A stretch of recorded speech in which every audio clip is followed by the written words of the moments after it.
نحمده ونستعينه ونستغفره ونؤمن به ونتوكل عليه ونعوذ بالله من شرور أنفسنا ومن سيئات أعمالنا من يهده الله فلا مضل له ومن يضلله فلا هادي له ونشهد أن لا إله إلا الله وحده لا شريك له ونشهد أن سيدنا وحبيبنا ومولانا محمد عبده ورسوله أرسله الله تعالى بالحق بشيرا ونذيرا وداعيا إلى الله بإذنه وسراجا منيرا اللهم صل وسلم وبارك على سيدنا محمد وعلى آله وأصحابه أجمعين ومن تبعهم بإحسان إلى يوم الدين أما بعد أعوذ بالله من الشيطان الرجيم بسم الله الرحمن الرحيم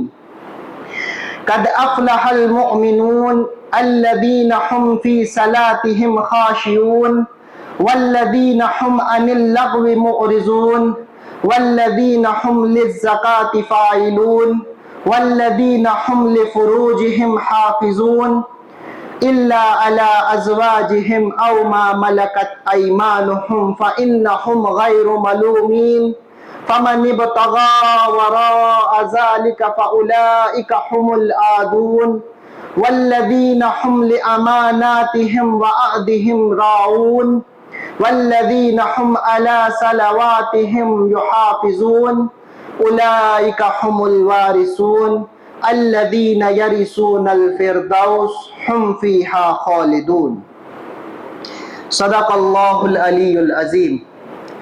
محترم حاضرین اجتماع، السلام علیکم ورحمۃ اللہ وبرکاتہ۔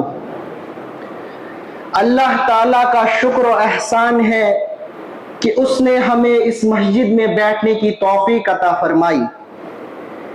اس نے ہمیں اپنے کلام اور نبی اکرم صلی اللہ علیہ وسلم کی تعلیمات سننے کے لیے یہاں پر بیٹھنے کی توفیق عطا فرمائی۔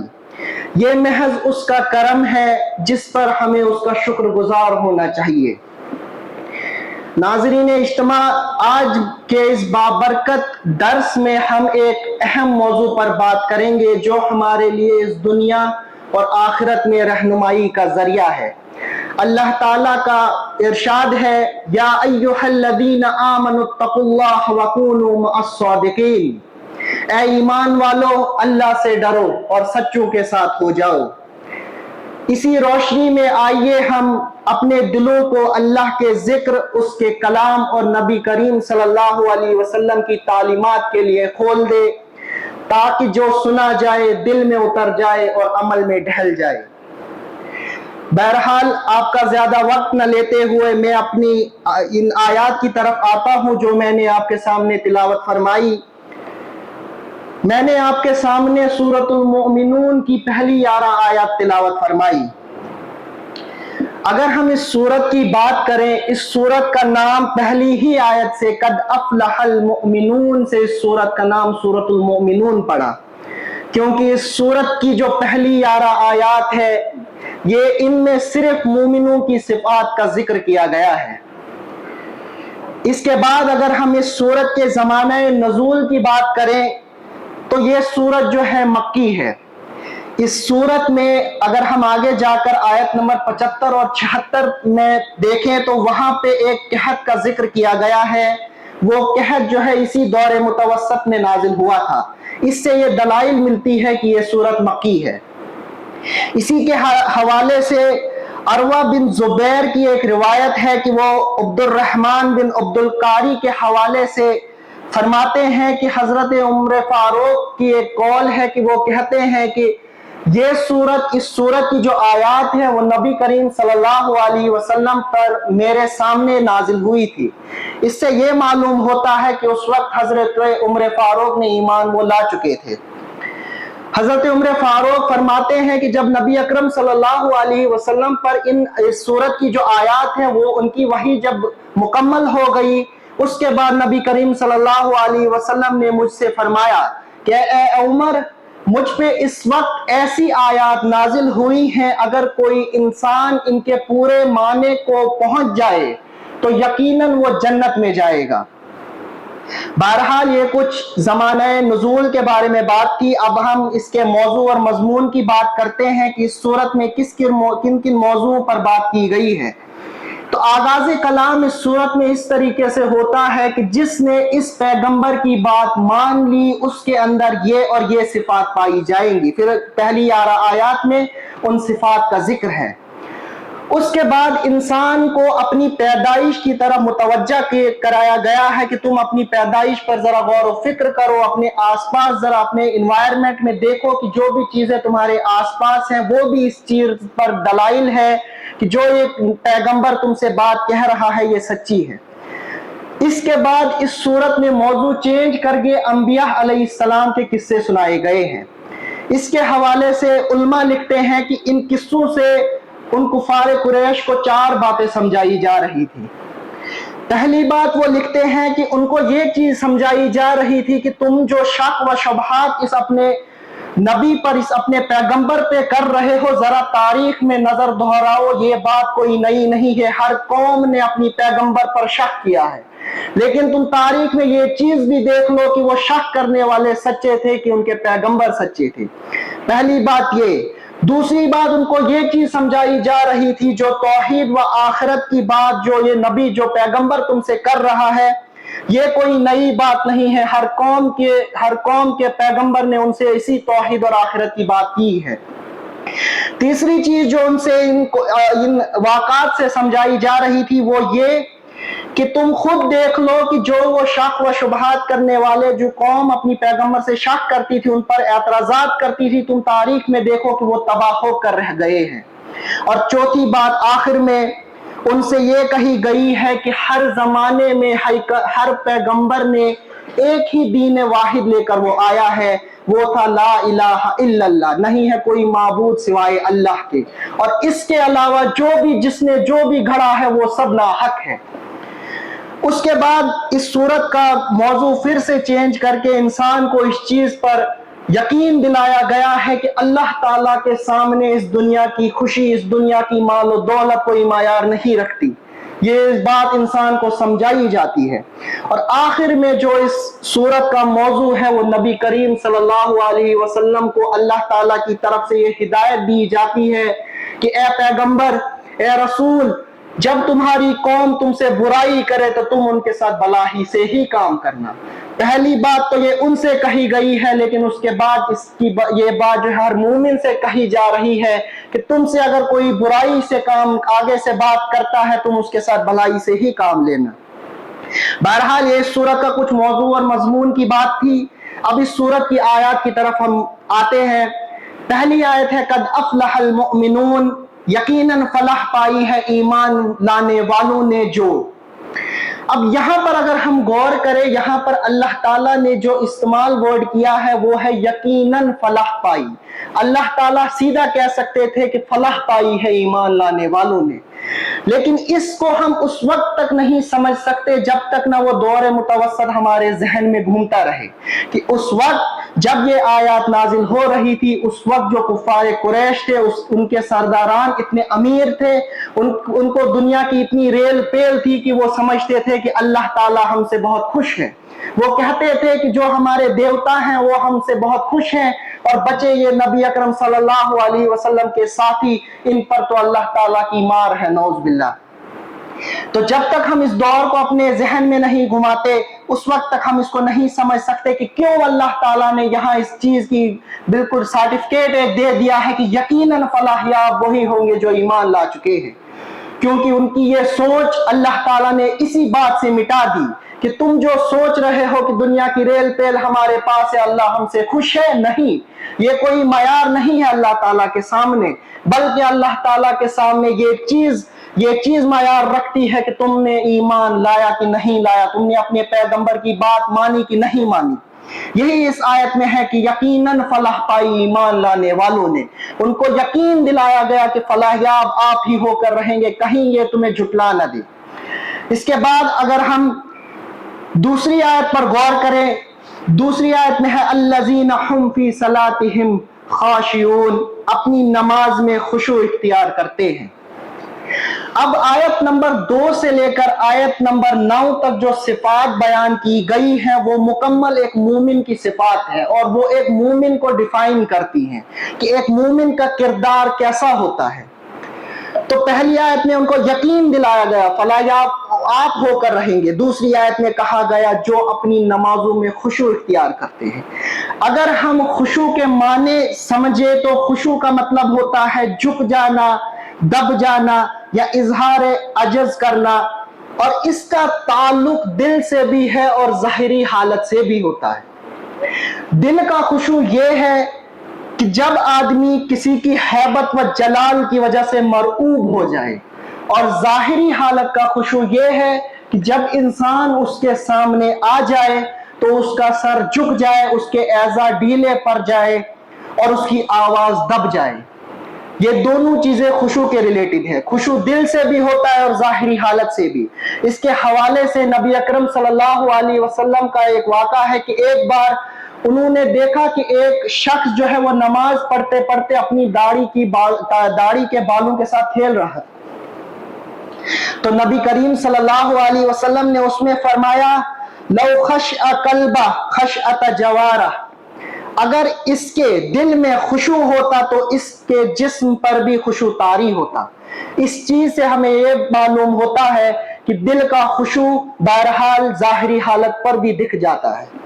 اسی کے حوالے سے شریعت نے کچھ آداب نماز ہم پر نافذ کیے ہیں جن کو پورا کرنا ہم پر حق ہے، کہ جس کی وجہ سے ہمیں خشوع حاصل ہو سکتا ہے۔ ان میں پہلا آداب یہ ہے کہ انسان جب نماز پڑھے تو آگے کی طرف دیکھے، دائیں بائیں اپنے سر کو نہ ہلائے۔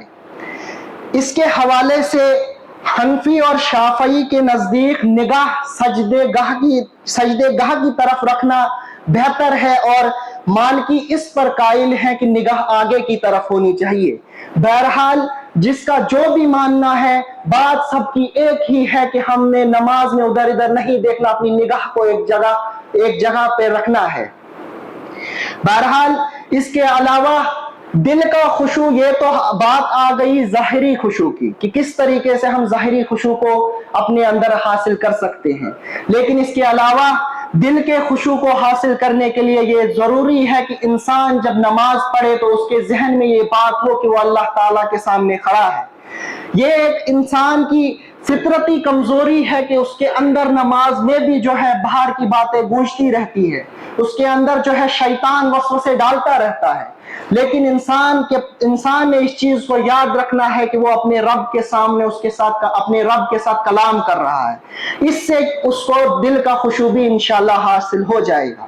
بہرحال یہ دوسری آیت تھی الذین هم فی صلاتہم خاشعون، اپنی نمازوں میں خشوع اختیار کرتے ہیں۔ پھر اگلی آیت میں اللہ تعالیٰ کا فرمان ہے والذین هم عن اللغو معرضون، لغویات سے دور رہتے ہیں۔ اگر یہاں پر ہم لغو کا مطلب سمجھنے کی کوشش کریں، لغو بات یا لغو کام ایسی چیز ہوتی ہے جس سے ہمیں کوئی رزلٹ حاصل نہ ہو، جس سے ہمیں کوئی فائدہ نہ ہو، اور ان جو مومن ہوتے ہیں وہ لغو چیز کے قریب بھی نہیں جاتے۔ یہاں پہ مولانا خود فرماتے ہیں کہ جو یہاں پر ہم نے آیت کا ترجمہ کیا ہے لغویات سے دور رہتے ہیں، یہ اس آیت کے پورے معنی کو نہیں پہنچتا، بلکہ ہمیں ترجمہ یہ کرنا چاہیے کہ مومن وہ ہوتا ہے جو لغویات کے قریب بھی نہیں جاتا۔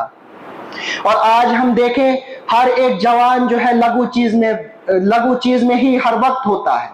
لغو چیز کیا ہے؟ انسان باہر راستوں میں گپے لڑا رہا ہوتا ہے، یہاں پر قرآن کلاس ہو، وہ لغو چیز ہے، اس سے ہمیں کوئی فائدہ نہیں۔ انسان گھر میں اندر بیٹھ کے گیم کھیل رہا ہوتا ہے، موبائل فون پہ یا جیسے بھی کھیل رہا ہوتا ہے، وہ لغو کام ہے، اس سے ہمیں کوئی فائدہ نہیں۔ اس کو میں آپ کو ایک مثال سے سمجھانا چاہوں گا کہ اگر آپ مومن کو ایک طالب علم کے ساتھ سمجھنا چاہیں کہ ایک طالب علم جب ایگزام دے رہا ہوتا ہے، اس کو یہ چیز معلوم ہوتی ہے کہ میرے پاس ایک محدود وقت ہے، 3 گھنٹے 2 گھنٹے، ان 3 گھنٹے 2 گھنٹوں میں میں جس طریقے سے پرفارم کروں گا یہی میرا مستقبل بنائے گا۔ اگر ان 3 گھنٹوں کو میں اچھے طریقے سے استعمال کروں تو میرا مستقبل روشن ہوگا، لیکن اگر میں ان 3 گھنٹوں میں 1 منٹ بھی ضائع کروں تو میرا مستقبل اندھیرے میں ہوگا۔ اسی طریقے سے جو مومن ہوتا ہے اس کو اس چیز کا معلوم ہوتا ہے کہ دنیا میں مجھے ایک محدود وقت کے لیے بھیجا گیا ہے، جس وقت کو ہم الگ الگ ناموں سے، جیسے عمر جس کو کہا جاتا ہے یا زندگی کہا جاتا ہے، اور مومن اس چیز کو کبھی گوارا نہیں کرتا کہ وہ اس عمر یا زندگی کا ایک سیکنڈ بھی ضائع کرے۔ مومن جو ہے وہ ہنسی مذاق کر سکتا ہے لیکن ٹھٹھے مار کر ہنسی مذاق نہیں کر سکتا۔ مومن وہ ہے جو دوسروں کی مدد کرتا ہے۔ اس کے علاوہ اگر ہم دیکھیں تو اللہ تعالیٰ کا فرمان ہے لا تسمعوا فیہا لاغیہ، وہاں تو کوئی لغو بات نہ سنے گا۔ اب یہاں پر اللہ تعالیٰ نے اس آیت میں جنت کا ذکر کیا ہے کہ جنت میں کوئی لغو بات نہیں ہوگی، اس کا مطلب وہاں پر بھی مومن ہی ہوں گے۔ اس کے بعد بہرحال یہ تھی لغو بات کے ریلیٹڈ۔ اس کے بعد اللہ تعالیٰ کا فرمان ہے والذین ھم للزکاۃ فاعلون، زکوٰۃ کے طریقے پر عامل ہوتے ہیں۔ اب یہاں پر غور کرنے کی بات یہ ہے کہ اللہ تعالیٰ نے یہ نہیں فرمایا یؤتون الزکاۃ، وہ زکوٰۃ ادا کرتے ہیں، بلکہ اللہ تعالیٰ نے فرمایا ہے للزکاۃ فاعلون، وہ زکوٰۃ کے فعل پر عمل کرتے ہیں۔ اگر ہم ان دونوں ورڈ کے میننگ کو دیکھیں تو ان دونوں میں بہت بڑا فرق ہے۔ زکوٰۃ کے عربی میں معنی جو ہوتے ہیں وہ ہوتے ہیں پاکیزگی اور نشو و نما۔ اگر کوئی انسان اپنے مال میں ایک حصہ نکالے اس غرض سے کہ وہ اس کو پاکیزہ کرے تو اس کو وہاں پہ میننگ بنے گا یؤتون الزکاۃ، لیکن یہاں پر ہے للزکاۃ فاعلون، اس کا مطلب یہ ہے کہ وہ تزکیہ نفس ہر ایک چیز کی پاکیزگی کرتا ہے۔ اس میں ہر ایک چیز کی پاکیزگی آ جاتی ہے، وہ زکوٰۃ، وہ مال کی پاکیزگی ہو، وہ نفس کی پاکیزگی ہو، یا وہ زندگی کی پاکیزگی ہو۔ اس میں اللہ تعالیٰ نے ہر ایک معنی کو جو ہے وہ ڈال دیا ہے۔ للزکاۃ فاعلون یہ ایک بہت وسیع ورڈ ہے۔ اس کے بعد اگر ہم دیکھیں قرآن مجید میں دوسرے مقامات میں اللہ تعالیٰ کا فرمان ہے قد افلح من تزکیٰ وذکر اسم ربہ فصلی، سورۃ الاعلیٰ کی آیت ہے۔ وہاں پر اللہ تعالیٰ نے فرمایا ہے فلاح پائی اس شخص نے جس نے پاکیزگی اختیار کی اور اپنے رب کا نام یاد کر کے نماز پڑھی۔ اور سورۃ الشمس میں اللہ تعالیٰ کا فرمان ہے قد افلح من زکاھا وقد خاب من دساھا، بامراد ہوا وہ جس نے نفس کا تزکیہ کیا اور نامراد ہوا وہ جس نے اس کو دبا دیا۔ اب ان دونوں جگہوں پر اگر ہم دیکھیں جو پاکیزگی ہے وہ اللہ تعالیٰ نے محدود کر دی ہے، لیکن اس آیت میں اللہ تعالیٰ نے ان سارے معنی کو جمع کر کے ایک جگہ لایا ہے۔ اس کے بعد اگلی آیت میں اللہ تعالیٰ کا فرمان ہے والذین ھم لفروجہم حافظون، اپنی شرمگاہوں کی حفاظت کرتے ہیں۔ اب یہ مومن کی ایک بہت اہم صفت ہے کہ وہ اپنی عزت، اپنی عفت، اپنی شرمگاہ کی حفاظت کرتا ہے۔ آج کل کے دور میں آپ دیکھتے ہیں سوشل میڈیا ہو یا کوئی بھی جگہ ہو، ہر جگہ جو ہے ہر کسی کی عزت اچھالی جاتی ہے۔ اس اے آئی کے دور میں ہر ایک جوان کی عزت کو اچھالا جاتا ہے، اس لیے ہمیں چاہیے کہ ہم بھی اپنے بچوں کی اور اپنی عزت کی حفاظت کریں۔ سب سے زیادہ جو توجہ میں آپ کی دلانا چاہوں گا وہ یہ ہے کہ جب آپ اپنے بچوں کو موبائل فون دیتے ہیں تو ان پر نظر رکھیں، اس کے لیے آپ کو سٹرکٹ ہونا پڑے گا، کیونکہ یہ موبائل فون ایک ایسی چیز ہے جہاں پر عزت اچھلنے میں 2 سیکنڈ نہیں لگتے۔ انسان کمرے میں بیٹھ کر اپنی عزت کو، کسی کی عزت کو اچھال سکتا ہے، انسان کمرے میں بیٹھ کے کوئی بھی کام کر سکتا ہے۔ اس لیے آپ سب والدین سے گزارش ہے کہ اپنے بچوں کو جب بھی موبائل فون دیں تو ان پر نظر رکھیں۔ بہرحال مومن کی صفت یہ ہے کہ وہ اپنی شرمگاہوں کی حفاظت کرتے ہیں۔ اس کے حوالے سے نبی کریم صلی اللہ علیہ وسلم کی ایک حدیث ہے کہ تم مجھے 2 چیزوں کی کفالت دے دو، میں تمہیں جنت کی کفالت دیتا ہوں۔ پہلی چیز 2 جبڑوں کے بیچ کی یعنی زبان، اور دوسری چیز 2 پسلیوں کے بیچ یعنی شرمگاہ۔ یہ ان کا یہ نبی کریم صلی اللہ علیہ وسلم نے ایک گارنٹی ہمیں دی ہے کہ تم مجھے ان 2 چیزوں کی گارنٹی دو، میں تمہیں جنت کی گارنٹی دیتا ہوں۔ اور ان کی گارنٹی دینا پھر تو ہمیں کسی چیز کی ضرورت نہیں۔ بہرحال دوسری حدیث میں نبی کریم صلی اللہ علیہ وسلم نے یہ فرمایا ہے کہ میں اس چیز کو بہتر سمجھتا ہوں کہ مجھے آسمان سے زمین پر ڈال دیا جائے اس پر کہ میرا سطر کسی کے سامنے کھل جائے۔ تو یہ چیز ہمیں غور کرنی چاہیے کہ شرمگاہ کی حفاظت کرنا کتنا ضروری ہے۔ بہرحال اس کے بعد جو مومن کی صفت ہے وہ یہ ہے الا علی ازواجہم او ما ملکت ایمانہم فانہم غیر ملومین، سوائے اپنے بیویوں کے اور ان عورتوں کے جو ان کی ملک یمن میں ہوں کہ ان پر محفوظ نہ رکھنے میں وہ قابل ملامت نہیں ہے۔ اب یہاں پر اللہ تعالیٰ نے اس شک کو بھی دور کر دیا ہے کہ اگر اللہ تعالیٰ نے یہ آیت نازل نہیں کی ہوتی تو کچھ لوگ اس چیز کا مطلب یہ نکالتے مومن تو وہ ہوتے ہیں کہ جو شرمگاہ کی حفاظت کرتے ہیں، اس کا مطلب وہ سنیاسی بن جاتے ہیں، اس کا مطلب وہ پھر کہیں پہ بھی اپنی خواہش نفس ظاہر نہیں کر سکتے۔ لیکن اللہ تعالیٰ نے یہ ڈھیل دے دی ہے، اللہ تعالیٰ نے خود اس شک کو دور کیا ہے کہ دو جگہ ہے جہاں پر تم اپنی خواہش نفس کو پورا کر سکتے ہو، وہ ایک تو اپنی بیویوں کے ساتھ، اور دوسرا جو اس وقت لونڈی کا زمانہ ہوتا تھا، اس وقت لونڈی جو ہوتی تھی اس کے ساتھ بھی یہ چیز کرنا جائز ہوتا تھا۔ بہرحال اس کے بعد اللہ تعالیٰ نے فرمایا ہے فَمَنِ ابْتَغَىٰ وَرَاءَ ذَلِكَ فَأُولَٰئِكَ هُمُ الْعَادُونَ، البتہ جو اس کے علاوہ کچھ اور چاہے وہی زیادتی کرنے والے ہیں۔ اب یہاں پر اللہ تعالیٰ نے اس چیز کو بھی واضح کر دیا ہے کہ بس یہ دو جگہیں ہیں جہاں پر تم اپنی خواہش نفس پورا کر سکتے ہو، اس کے علاوہ خواہ کوئی بھی چیز ہو وہ جو ہے زیادتی کرنے والے ہی ہیں جو یہ کام کریں گے۔ اس میں جوانوں کی توجہ دلانا چاہوں گا کہ جو جوانوں میں آج بہت غلیظ قسم کی جو عادت آج پڑ رہی ہے جس کو ماسٹربیوشن کے نام سے جانا جاتا ہے، جوانوں میں یہ عادت اس گندے طریقے سے پھیل رہی ہے کہ کچھ مولانا اس کو جو ہے وہ کہتے ہیں کہ یہ جائز ہے، لیکن آپ نے اس آیت کو اپنے ذہن میں رکھ کے یہ چیز یاد رکھنی ہے کہ صرف دو جگہیں ہیں جہاں پر یہ چیز جائز ہے، اس کے علاوہ ہر ایک چیز اللہ تعالیٰ نے ناجائز قرار دی ہے۔ بہرحال اس کے بعد اللہ تعالیٰ کا فرمان ہے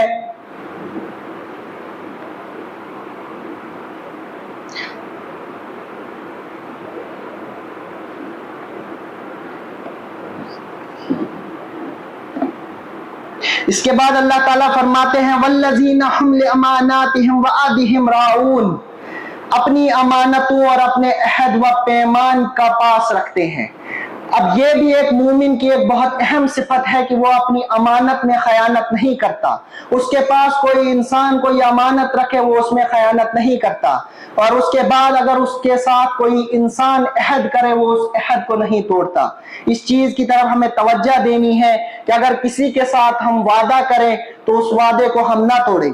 اس کے حوالے سے نبی اکرم صلی اللہ علیہ وسلم جو ہے اکثر اپنے خطبوں میں فرمایا کرتے تھے لا ایمان لمن لا امانت لہ ولا دین لمن لا عہد، جو امانت کی صفت نہیں رکھتا وہ ایمان نہیں رکھتا، اور جو عہد کا پاس نہیں رکھتا وہ دین نہیں رکھتا۔ یہ نبی اکرم صلی اللہ علیہ وسلم ہر اپنے خطبے میں فرمایا کرتے تھے۔ اس کے بعد اسی حوالے سے نبی کریم صلی اللہ علیہ وسلم نے منافق کی 4 جو ہے خصلتیں بتائی ہیں، اور انہوں نے فرمایا ہے کہ جس میں یہ 4 خصلتیں پائی جاتی ہیں وہ پورا کا پورا منافق ہے، اور جس میں 1 بھی یا 2 بھی پائی جاتی ہو اس میں اتنا % جو ہے یہ نفاق پایا جاتا ہے۔ سب سے پہلی چیز، جب بولے تو جھوٹ بولے، جب عہد کرے تو توڑ دے، اور جب کسی سے جھگڑا کرے تو ساری حدیں توڑ دے، اور جب اس کے پاس کوئی امانت رکھی جائے تو اس میں خیانت کرے۔ اس حوالے سے ہمیں اپنے حال پر ذرا آج غور کرنا چاہیے کہ آج ہمارا ہر ایک جوان، ہر بچے کے منہ پہ آج کل جو گالیوں کا سسٹم ہے، ہر بچے کے منہ پہ آج گالی ہم سنتے ہیں۔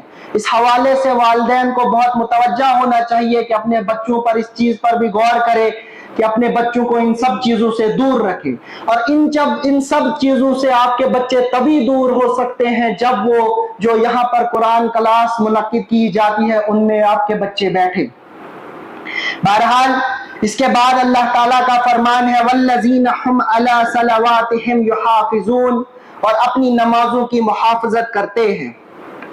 اب یہاں پر اگر ہم غور کریں اس آیت میں اور جو پہلے میں نے آیت آپ کے سامنے تلاوت کی تھی کہ وہ اپنی نمازوں میں خشوع اختیار کرتے ہیں، ان دو میں کیا فرق ہے؟ وہاں پر جو ہے ایک صرف واحد نماز کا ذکر کیا گیا ہے، لیکن یہاں اس کی جمع نمازوں کا ذکر ہے۔ اس کا مطلب مومن وہ شخص ہوتا ہے جو آداب نماز، اوقات نماز، خوا کی نماز کے ریلیٹڈ ہر ایک چیز کا خیال رکھتے ہیں۔ مومن وہ شخص ہوتا ہے جو نماز جو ہے وقت پر ادا کرتا ہے۔ مومن کی ایک بہت اہم صفت ہے کہ وہ نمازوں کو ناگا نہیں کرتے، وہ نمازوں کو وقت پر ادا کرتے ہیں۔ اس کے بعد اللہ تعالیٰ کا فرمان ہے اولئک هم الوارثون، یہی لوگ وہ وارث ہیں، الذین یرثون الفردوس هم فیہا خالدون، جو میراث میں فردوس پائیں گے اور اس میں ہمیشہ رہیں گے۔ اب یہاں پر اللہ تعالیٰ نے ایک سرٹیفکیٹ اب ہمیں دے دیا ہے کہ جس کے اندر یہ ساری صفات پائی جائے وہی لوگ جو ہے فردوس میں جائیں گے۔ اگر ہم فردوس کا مطلب جانیں تو فردوس کہا جاتا ہے ایسی جگہ کو جو بہت وسیع ہو، یا ایسی جگہ جہاں پر پالتو جانور یا پالتو پرندے پائے جائیں، یا خاص طور پر کچھ نے لکھا ہے کہ جہاں پر انگور پائے جائیں۔ بہرحال اللہ تعالیٰ نے یہاں پر ایک یہ چیز بھی سمجھائی ہے، کیوں نہ ایسے لوگ فردوس میں جائیں جن کے پاس یہ ساری صفات ہوں۔ ان کے علاوہ کوئی اور صفت بچتی ہی نہیں ہے۔ مومن وہ ہوگا جو امانت دار ہوگا، جو وعدہ کرے تو خلاف ورزی نہ کرے، جو نماز پڑھے، جو دوسروں کا خیال رکھے۔ اب اس کے علاوہ کوئی اور صفت نہیں بچتی، اسی لیے اللہ تعالیٰ نے کہا ہے یہی وہ لوگ ہیں جو بدلے میں فردوس پائیں گے۔ اب ان 11 آیات کا جو خلاصہ ہمیں ملتا ہے وہ میں آپ کے سامنے 4 باتوں میں رکھنا چاہوں گا۔ سب سے پہلی چیز ان 11 آیات سے یہ معلوم ہوتی ہے، جو لوگ بھی قرآن اور محمد صلی اللہ علیہ وسلم کی اتباع کرے وہی لوگ جو ہے فلاح یاب ہوں گے، وہی لوگ جو ہے کامیاب ہوں گے۔ دوسری چیز جو ان آیات سے معلوم ہوتی ہے وہ یہ ہے کہ فلاح محض اقرا ایمان سے یا عمل صالح سے معلوم نہیں ہوتا کہ یہ وہ لوگ فلاح پائیں گے، بلکہ فلاح جو ہے وہ ایمان اور عمل صالح کا ایک مکسچر ہے۔ جب آپ ایمان لاتے ہیں پھر آپ پر یہ چیز نافذ ہوتی ہے کہ آپ عمل صالح کریں، آپ دوسروں کے ساتھ شفقت سے کام لیں، آپ ایک دوسرے کو حق کی تلقین کریں۔ تیسری بات جو ان آیات سے ہمیں معلوم ہوتی ہے وہ یہ ہے کہ دنیاوی خوشحالی سے ہم یہ چیز نہیں کسی کو بول سکتے کہ یہ بندہ، یہ فلاح انسان فلاح یاب ہو گیا، نہیں۔ دنیاوی خوشحالی یا دنیاوی مال و دولت اللہ تعالیٰ کے سامنے کوئی معیار نہیں رکھتی۔ اور چوتھی بات اور آخری بات جو ہے وہ یہ ہے کہ قرآن میں مومنوں کے جو اچھے عمل اور صفات وہ اس لیے بیان کیے گئے ہیں کہ وہ نبی کریم صلی اللہ علیہ وسلم کی تعلیمات کا ایک زندہ ثبوت ہے۔ ان سے ہمیں معلوم ہوتا ہے، ان کو یہ چیز سمجھائی جاتی تھی اس وقت کہ جو تمہارا پیغمبر ہے، اگر اس کی بات سچی نہیں ہوتی تو پھر تم خود دیکھ لو کہ انہوں نے جو صفات بیان کی ہے وہ بھی پھر یہاں پہ نہیں ہوتی۔ بہرحال یہ میں نے آپ کے سامنے سورۃ المومنون کی پہلی 11 آیات کا جو معنی میں نے سمجھا، اور میں نے آپ کے سامنے سمجھا کہ میں آپ کو بھی یہ چیز سمجھاؤں۔ تو آخر میں آپ سب سے گزارش ہے کہ آپ اس درس سے یہی چیز حاصل کریں اور اس پروگرام سے یہی چیز اخذ کریں کہ آپ بھی اپنے بچوں کو جو ہے قرآن کلاس بھیجیں تاکہ وہ بھی یہاں پر پروگرام کر سکے۔ آخر میں اللہ تعالیٰ سے دعا ہے کہ وہ ہمیں کہنے سننے کے ساتھ ساتھ عمل کرنے کی توفیق عطا فرمائے اور ہمیں عقل سے کام لینے کی توفیق عطا فرمائے۔ وآخر الدعوانا الحمد للہ رب العالمین۔ السلام علیکم ورحمۃ اللہ۔